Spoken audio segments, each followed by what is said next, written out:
Hello and welcome to LG's step-by-step guide on how to level your side-by-side refrigerator. Leveling your refrigerator is important to ensure optimal performance.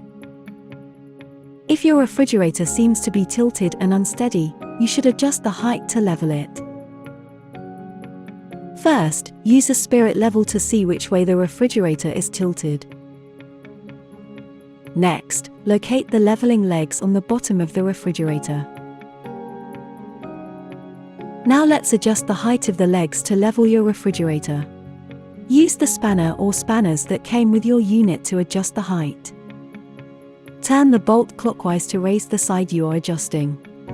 Turn the bolt anti-clockwise to lower it.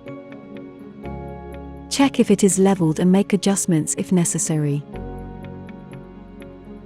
Also make sure the refrigerator tilts slightly towards the back, so the doors close easily. If the refrigerator is not tilted slightly backwards, raise both leveling legs equally.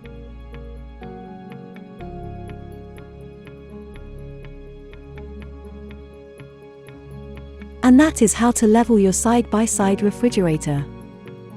If the doors still seem to not shut properly, the doors may need to be aligned. Check out our How to Align the Door guide video to learn how. Thank you for using LG refrigerators.